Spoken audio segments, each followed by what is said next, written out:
La crisi di governo posticiperà lo stanziamento dei 31 milioni di euro che mancano all'appello per garantire nel 2019 i contributi necessari agli enti locali che negli anni hanno intrapreso la via delle fusioni dei comuni.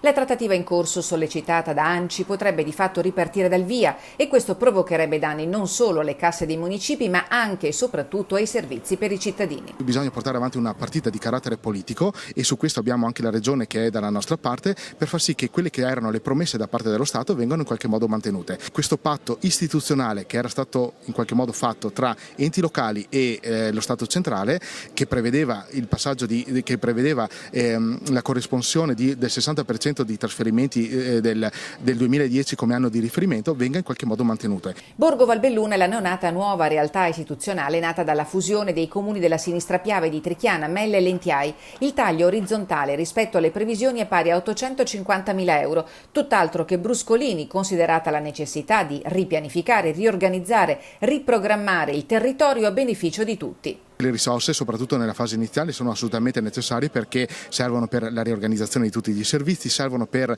mandare avanti quelle progettualità che magari sono ferme da diversi anni all'interno dei cassetti di vari comuni e che servono in qualche modo a migliorare quelli che sono i servizi ai nostri cittadini.